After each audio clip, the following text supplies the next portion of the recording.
Hey everyone, welcome back, and this is my review of The Legend of Korra Episode 14, entitled Light in the Dark, the season finale. Finally, we are here. Since September 13th, we have been going through this series for over 2 months, but we're finally here to the season finale.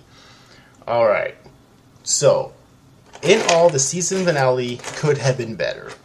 I'm gonna preface this review by saying that. However, it was still really good and definitely far superior to Book 1's finale.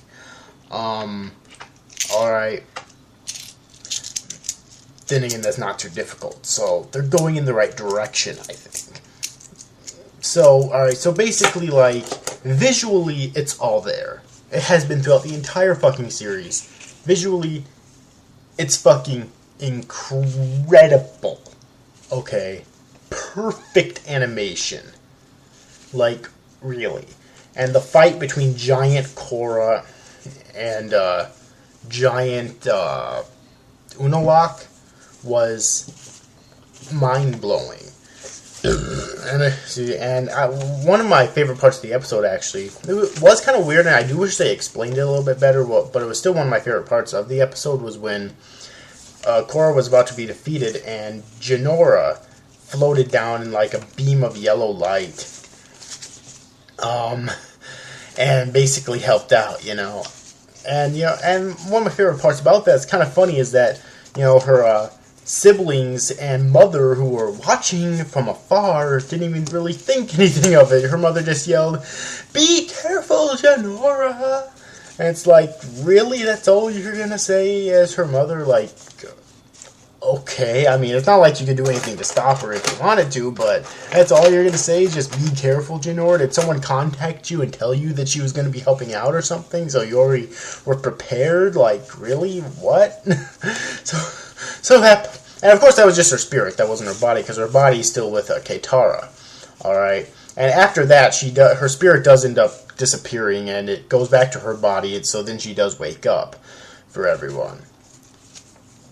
Alright, for Katara.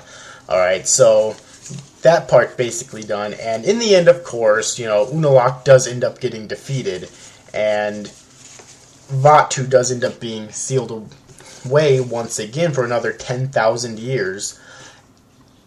So basically, Korra shouldn't have to deal with him ever again. In fact, an Avatar won't have to deal with him ever again for another 10,000 years. And of course, Arava ends up fusing with Korra once again. However, at the end, she does say that she lost her connection with the other Avatars, and I think this is, from what I remember correctly, if I remember correctly, I think this is actually kind of similar to Aang at the end of The Last Airbender, because if I remember correctly, didn't he lose his connection to all the other previous avatars before him as well? So yeah, so if I remember correctly, I do think that is kind of similar to what Aang's position was. Alright, and one thing I think is kind of interesting that she does. Also, one of my favorite episodes, or favorite moments in this episode, is that Korra and Mako, well, first off, Mako actually decides to become a man and fess up to Korra. And unlike the other time, she did not beat the shit out of him, which I kind of liked as well. And they have an official breakup. They're finally done, I hope. And if Mako... Sorry about that. And if Mako returns for other seasons, as well as Asami, which I kind of hoping that he does. They might be together. I don't know. At this point, I really don't care anymore. I cared at the beginning I cared in season 1. I just don't care anymore. It's like, maybe they can make me care again. Like, that would be a fucking miracle, but maybe they can do it. I don't know. At this moment, though, I don't care anymore. Okay? So, yeah. And now, one thing I think is kind of interesting, which is my favorite thing in the episode, but it could also have... There is something that's lingering on with it that I do need to mention, though, is that Korra decides that maybe Unalaq was right, and that the Avatar shouldn't be the bridge, that the gate should be left open. So she leaves the portal open. Alright. which I think is kind of interesting. So she leaves the portal open, then she tells everyone about it, that humans can freely go into the spirit world and that spirits can freely go into the human world. Alright. So I do think this is kind of interesting, however it does leave it open to some worry, because there are good spirits, of course, but what about the evil spirits? Like, I don't know, that fucking tarantula that we saw in the last episode that threw fucking Tenzin, Boomy, and their sister, I forget her name again, into the fog of lost souls, or whatever it was called. Like, and there's lots of others like that too. You know, what about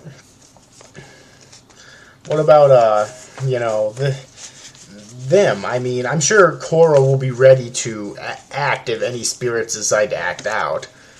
You know, and I'm sure that the police will be willing to as well. Yeah, that is kind of cause for worry a little bit, you know.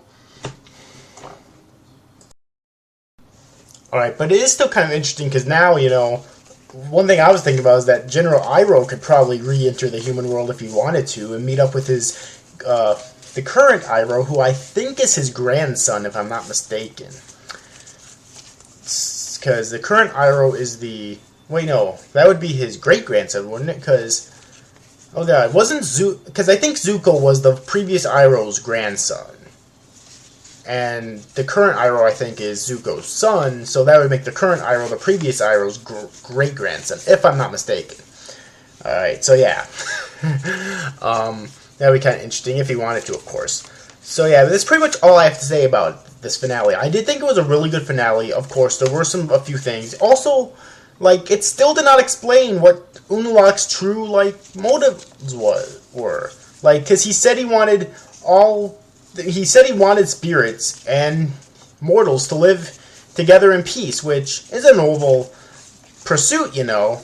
But he also said he wanted 10,000 years of darkness, so he kept fucking contradicting himself as a hypocrite. And I would just right off call him a liar, like I did with, you know, Amon in the previous seasons in book 1, but like, he kept constantly contradicting himself. That's the thing. It's not like he was saying one thing for the longest time and then just switched to the other. You know, no, he kept constantly switching between them. So that's why I'm kind of calling him a hypocrite even more than Amon, because I didn't see Amon as a hypocrite. I saw him as a liar. Just a flat-out liar, but Unalaq seemed to me to be a fucking hypocrite. And one thing I noticed, both of the main villains so far were waterbenders, and they seem to be really shitty villains. So, how about we don't have a waterbender as a main villain anymore? We could have another firebender, or we could have an earthbender. We couldn't really have an airbender, because I couldn't really see... His Tenzin and his family are the last airbenders. I couldn't really see...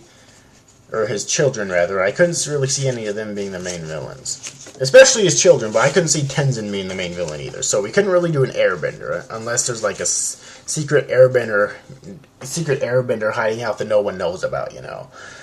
But yeah, let's go back to having a firebender as the main villain. Because fire's awesome.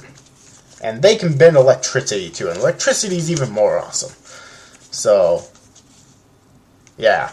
Or we, you know, I don't know, maybe like a spirit and a human will breed, and that will be the main villain of the next season. Maybe like it grows up really fast, because maybe like spirits age a hell of a lot quicker physically, mentally, and emotionally, way faster than humans do, or something, like really quickly within a couple weeks or months or something. I don't know. It's just a thought. And, you know, and that could be like the main villain of the next season. I think that would be really fucking awesome too. Alright.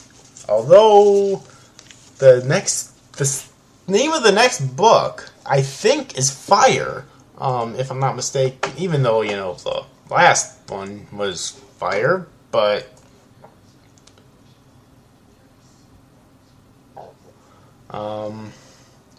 if I am to trust this here,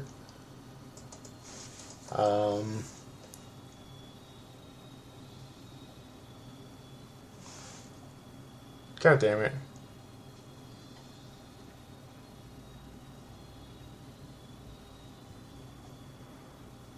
I thought I read somewhere that the next book is going to be fire, even though we kind of already had a fire with the Avatar: The Last Airbender. But I did think that I read somewhere else before, though, that the next book will be fire, or at least one of the elements that we've already had. So if the next book's fire, then I could definitely see an incredibly fucking powerful firebender being the main villain of the next book. Or maybe not, who knows. But anyways, that's pretty much all I have to say about this though.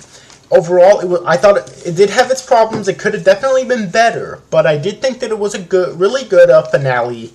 Alright, and I thought that it was it's not that tough to make a better finale than book 1, though. That's the thing, okay?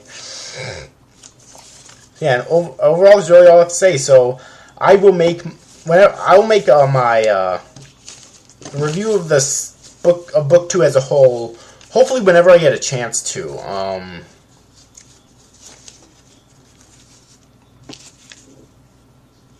So yeah, so stay tuned for that. All right, and just do it whenever I get a chance to. And yeah. So anyways, hold on a second, take a drink here real quick.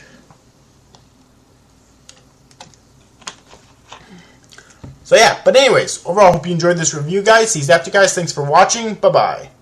I can't wait for book 3.